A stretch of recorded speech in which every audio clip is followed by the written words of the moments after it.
Hai, Assalamualaikum, salam sejahtera. Saya Cikgu Zaid Kirana dan saya nak terangkan sedikit tentang maksud tersirat dalam Kuduk Perang Antologi Tingkatan 5. Tetapi ada satu perkara yang pembaca kena tahu dulu, calon SPM kena tahu dulu, cerita di sebalik hikayat Hang Tuah. Suatu ketika dahulu, Sultan Melaka ada dua pahlawan yang sangat hebat, yang sangat disayangi, Hang Tuah, Hang Jebat. Hang Tuah kalau bertarung dengan Hang Jebat ataupun dia bertarung sesiapa, dia mesti nombor satu. Dia yang paling hebat di Melaka. Hang Jebat mesti jatuh tempat kedua. Tetapi mereka ini bukan bergaduh. Mereka ini kawan baik yang sangat menyayangi antara satu sama lain. Dan satu hari, kedengaran di istana yang menyatakan bahawa Hang Tuah ini berbuat khianat. Apa yang berlaku? Sultan murka. Sultan arahkan dia ini supaya dibunuh. Ada orang suruhan yang perlu membunuh Hang Tuah. Makanya Hang Tuah merelakan diri untuk dibunuh. Walaupun tidak disoal siasat, walaupun tidak ditanya dan tidak diadili, Hang Tuah merelakan saja. Kalau itu kehendak Sultan, maka bunuhlah hamba, dia tak kisah. Dan orang itu bawa dia masuk ke hutan dan membunuhnya. Apa yang berlaku kepada Hang Jebat mulai hari itu? Dia tahu tuanku ini tidak bersikap adil. Dan dia mula marah. Dia mula salah guna kuasa. Dia mula derhaka kepada Sultan. Zaman dulu, derhaka ialah istilah yang sangat berat dan tidak boleh dimaafkan. Hang Jebat jadi macam ni sebab dia terlalu sayangkan persahabatan dia dengan Hang Tuah. Hang Tuah ini ibarat abang dia.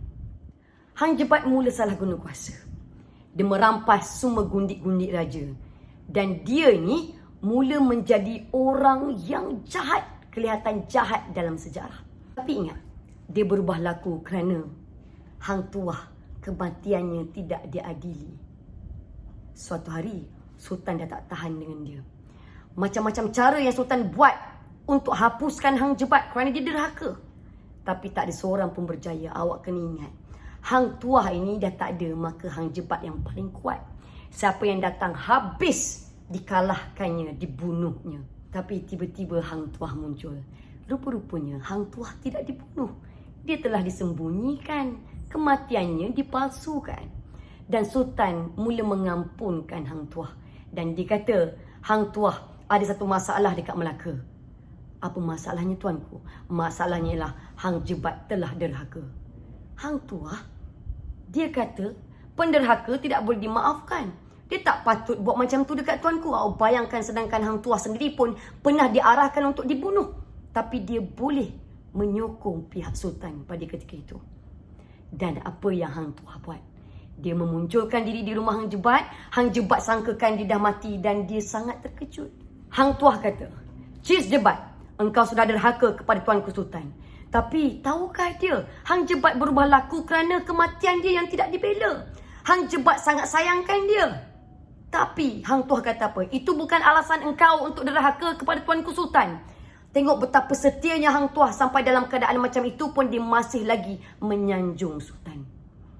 Dan Hang Jebat dengan Hang Tuah mula bertarung 3 hari 3 malam. Macam-macam cara untuk membunuh Jebat. Dua-dua sama hebat, tapi mestilah Hang Tuah tetap nombor satu. Dan akhirnya Hang Tuah telah menikam Hang Jebat dengan menggunakan keris Tamin Sari. Matilah Hang Jebat, orang yang mempertahankan keadilan untuk rakannya. Orang inilah yang akhirnya menikam dia.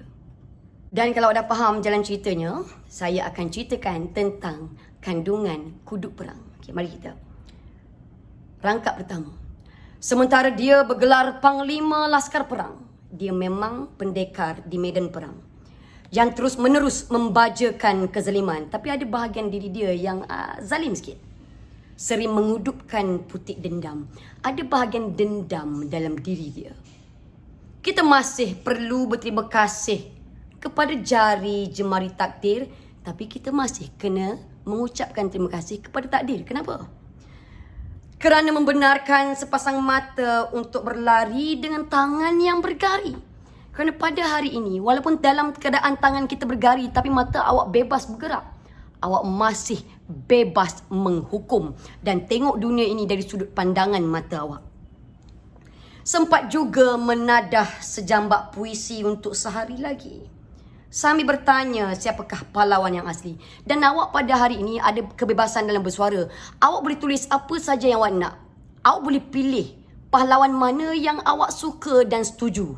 Sama ada Hang Tuah atau Hang Jebat. Tetapi pada zaman dulu, Kita tak boleh sesuka hati memilih. Kita kena ikut apa yang istana kata.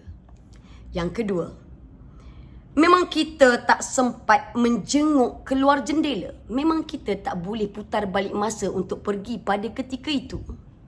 Sewaktu fajar menghembus ringkik kuda, gemerincing pedang pusaka. Awak takkan mampu pergi ke dunia itu untuk tengok fajar terbit.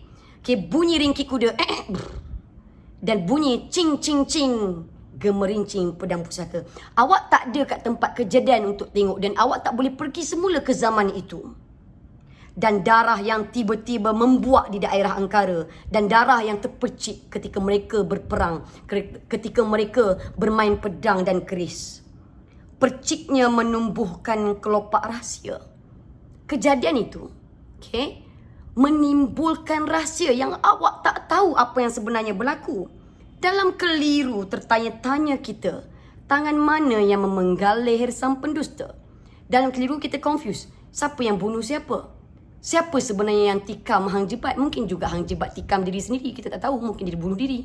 Betul tak? Jadi kita tertanya-tanya. Yang seterusnya ini favourite part saya. Andai namamu tuah, kita masih tak mahu menyanjungnya pendekar paling gagah kerana tahta setia terbina di Istana Wangsa. Hello. Kalau nama engkau tuah sekalipun, tak semestinya aku nak anggap engkau sebagai pendekar yang paling hebat. Hanya kerana kau setia kepada istana dan raja engkau. Bukanlah penjamin kukuhnya pasak saksama. Doesn't mean engkau ini adalah orang yang adil. Sesekali turut direntakan kaki pendusta. Kadang-kadang kau ni mungkin juga kaki pusing, menipu. Melekatlah selumbar sengsara di tiang maruah kota dan perbuatan engkau ini telah mencemarkan nama baik sendiri dan juga nama baik institusi kerajaan.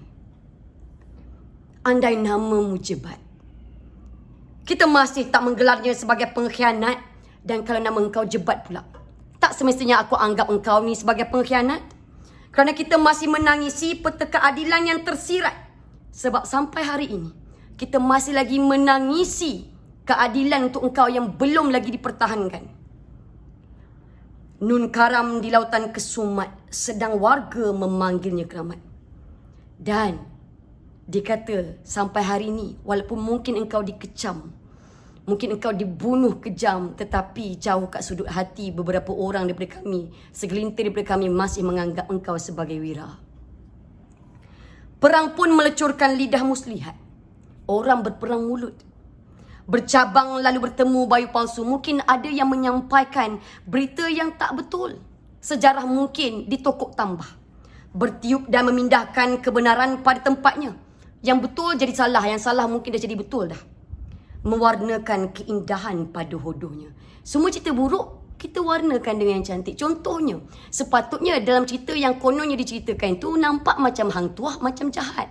Tetapi kita cantikkan kehodohannya. Menjungkitkan amarah pada damainya, macam Hang Jebat. Dia tenang saja tapi kita yang buat dia marah. Teramat lara kita jahit semula. Sedih mengenangkan keadaan itu. Kita sedapkan hati. Menjahit semula perca-perca bahagia seperti perawan yang dibungkamkan cinta pertama. Macam ibarat banyak cerita yang ditokok tambah ini, akhirnya awak buat sedap hati je.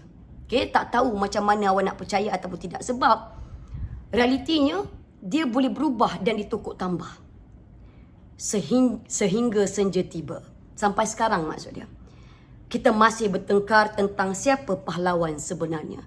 Sampai sekarang, kita masih lagi tak boleh pilih siapa pahlawan yang sebenar. Hang Tuah atau Hang Jebat. Itu dia. Karya Tuah Sujana. Terima kasih.